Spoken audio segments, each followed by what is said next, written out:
I haven't spoken to Tiger this week, unfortunately, but I'm sure he's still hurting from 19 years ago losing to me. But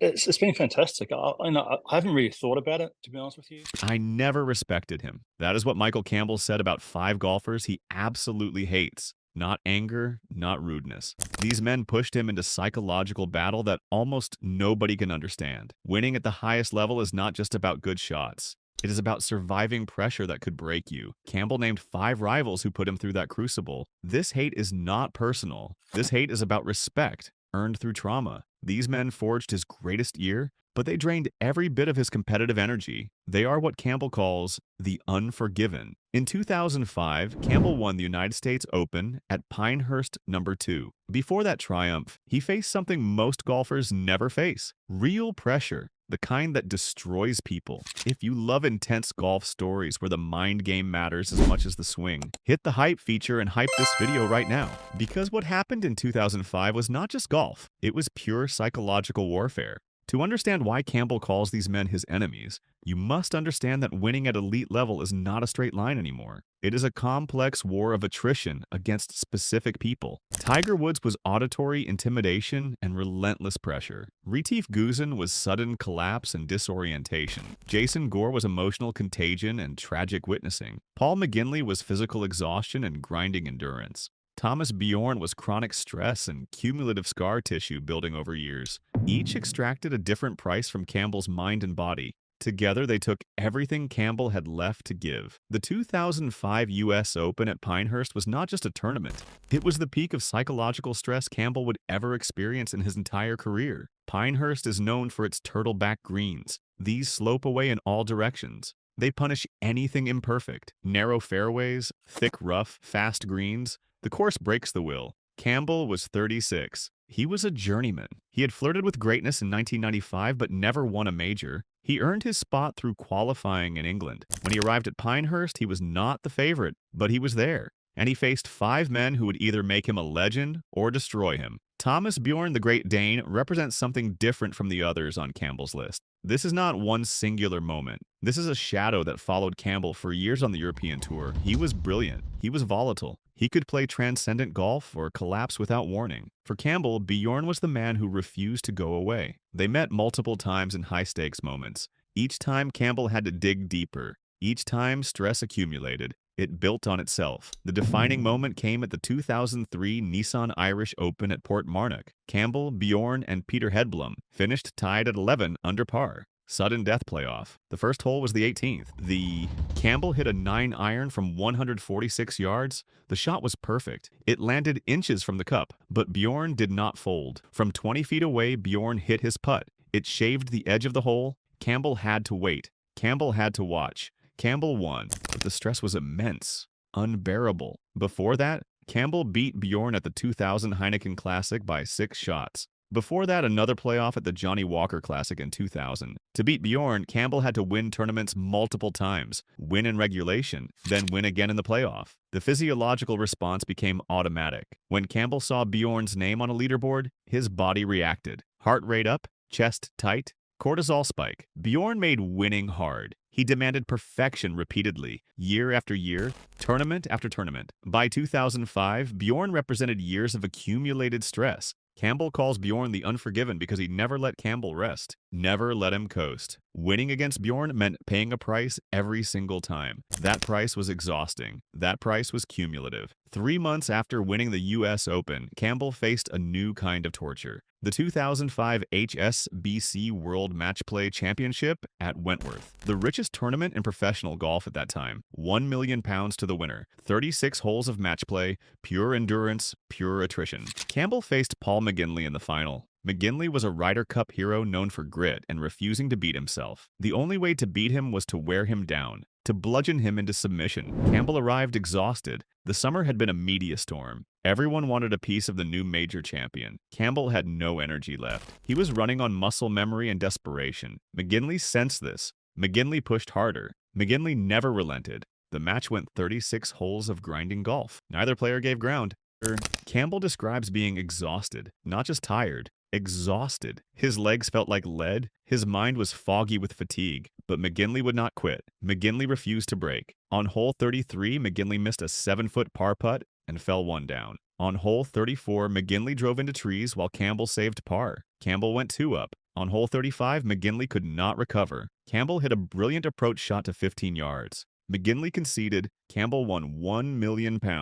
But he paid a price he did not fully understand yet. Campbell says this match burned through his reserves, not just his physical reserves, his mental reserves, his competitive reserves. In a moment of raw honesty, he said these competitors pushed him to a breaking point so severe that winning nearly destroyed him. McGinley forced Campbell to dig to the bottom of a well that was already dry. McGinley was the unforgiven because he made Campbell understand there was a limit to how much pain a body and mind could withstand. McGinley reached that limit. McGinley breached it, and Campbell never fully recovered. Jason Gore entered the 2005 U.S. Open as a Cinderella story, a journeyman on the second-tier nationwide tour. He had no business being in contention, but there he was, in the final group, playing for a major championship. The crowd loved him. He was the people's champion, relatable, emotional, thrilled. When Sunday came, Gore was in second place. He had a real chance. He was the sentimental favorite. Campbell calls him the fallen prince because of what happened next. Gore played in the final pairing with defending champion Retief Goosen. As the round progressed, something broke in both of them.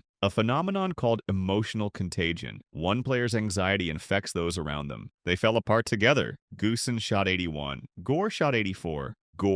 Combined, they shot 25 over par for the day. The final group was disintegrating. Campbell was playing with Olin Brown, who also fell apart and shot 80. Everyone in the top group was crumbling. Everyone except Campbell. He shot 69. The only one shooting under par. The only one holding steady. Campbell says that after 6 holes, Goosen fell apart. His playing partner, Jason Gore, fell apart. Campbell's own playing partner, Olin Brown, fell apart. Campbell changed his mindset. He did not choke. He did not panic. He decided to win it. But before he made that decision, he had to watch. He had to witness the tragedy of the fallen prince shooting 84. This is why Campbell hates Gore. Gore's collapse was a warning. He lost control. For Campbell, watching meant one thing. He could not afford sympathy or fear. He could not look at Gore and think, that could be me. He had to harden his heart. Gore became the man whose failure Campbell used as fuel. Gore was the unforgiven because his tragedy forced Campbell to become the last man standing. Retief Goosen was the defending U.S. Open champion and 54-hole leader by 3 shots.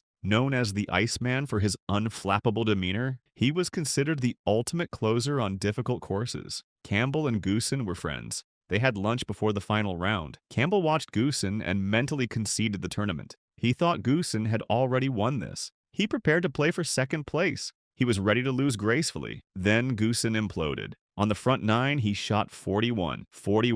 In just 9 holes, he erased his 3-shot lead. In just 9 holes, he went from favorite to afterthought. By the time Campbell checked the leaderboard after 6 holes, he was on top. In the second round, Goosen had hit a miraculous bunker shot on the 9th hole. On Sunday, playing the same hole, the magic vanished. The touch was gone. His final score was 81 plus 11. He dropped from first to tied for 11th. The Iceman melted. This is why Campbell hates Goosen. Goosen's collapse ripped away Campbell's safety net.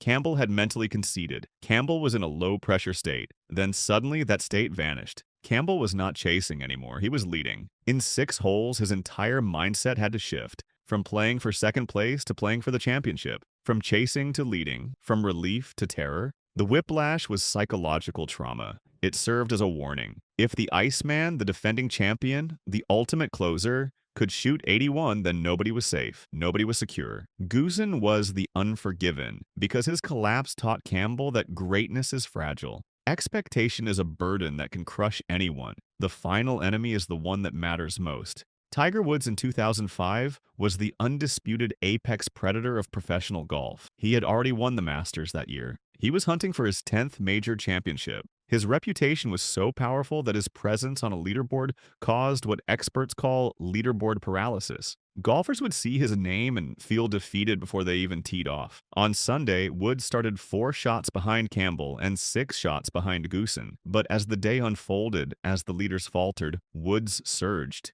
He did not surge quietly. He surged with an auditory signature that haunted every golfer near him. The Tiger Roar. This is not just applause. This is a guttural, explosive release of energy from 50,000 fans. It signals that a miracle shot has been hit. It signals that a birdie has been made. For a golfer playing in the group behind Woods, this sound is terrifying. Campbell was in the group behind Woods. When Campbell heard the roar, he did not see what happened. He heard the roar and had to interpret it. His mind raced. Tiger must have made birdie. The gap is closing. I need to make birdie too. Every roar forced Campbell to assume the worst. Every roar forced Campbell to push for aggressive golf instead of playing it safe. The cognitive load was crushing. Campbell reframed it. He decided to see it as an opportunity, not a threat. He noted that 50,000 people were following Tiger while only 5,000 were following him. It was obvious who the crowd wanted to win, but that meant Campbell had space. Campbell had freedom. No one expected Campbell to win. Everyone expected Tiger to win. Campbell flipped the mental script in his mind. Instead of feeling terrorized, he felt liberated. But liberation is hard when the apex predator is circling. On the back nine, the duel became clear. Hole 10 was a par 5. Tiger birdied. The roar echoed through the pines. The gap closed. Campbell parred. Hole 11 was a par 4. Tiger birdied again. Another roar. Another spike of adrenaline for Campbell. Hole 15 was a par 3. Tiger birdied for the third time in 6 holes. Woods was now within 2 shots of Campbell. The Predator was closing in. Then came hole 17, a par 3. Woods was playing ahead. He had a crucial birdie putt. This was the moment. If Woods made birdie, he would take the lead. Campbell would be chasing. But Woods did not make birdie. Woods 3-putted. From 17 feet, Woods hit a putt. Then another. Then another. Bogey. The roar did not come. The roar's opposite came. A groan. The crowd groaned. Campbell heard that groan and understood. The door was open. Moments later, Campbell stood on the 17th tee. He knew exactly what had happened. Woods had failed. This was Campbell's moment. Campbell hit an iron shot to birdie range. Campbell holed the putt. Birdie. A 4-shot swing. Woods bogey, Campbell birdie. The tournament was effectively over. Both players shot 69 on Sunday. Both shot the low round of the entire day. Both played absolutely exceptional golf. But Campbell won and Woods finished second at +2. Campbell hates Woods because Woods forced him to perform at the absolute highest level. Woods would not let Campbell coast. Woods would not allow a mistake. Woods kept pushing. Woods kept applying pressure. Woods was the apex predator in the truest sense.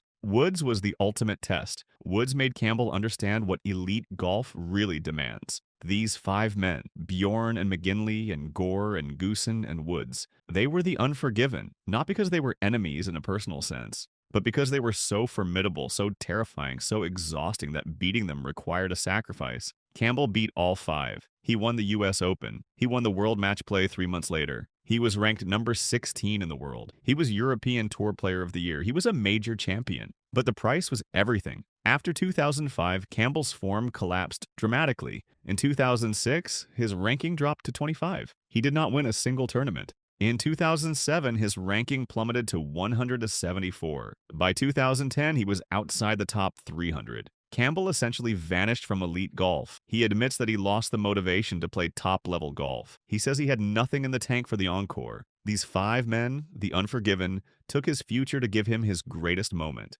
Campbell paid for victory with his entire career. The hate he feels is not personal anger. It is the recognition of an immense toll. They drained every ounce of his reserves. They took his youth. They took his hunger. They took his will to compete at the highest level. They gave him a trophy and a major championship and eternal respect, and they took everything else. But here's the final truth. Campbell says they forged his greatest year. He does not regret it. He understands what he learned. Tiger taught him that opportunity often comes disguised as terror. Goosen taught him that even giants are fragile and that expectation is a heavy burden. Gore taught him the necessity of emotional isolation. McGinley taught him the physical limits of his own endurance. Bjorn taught him that demons can be held at bay, but they never truly leave. These are harsh lessons. These are expensive lessons. But they are the lessons of a true champion. Michael Campbell faced the 5 toughest opponents of his entire era. He defeated them all. He won when it mattered most. He proved he could stand up to the biggest pressure in golf. The trophy at Pinehurst is proof of his skill. The hate he carries for these 5 men is proof of his heart. They are the Unforgiven. They are the unforgettable.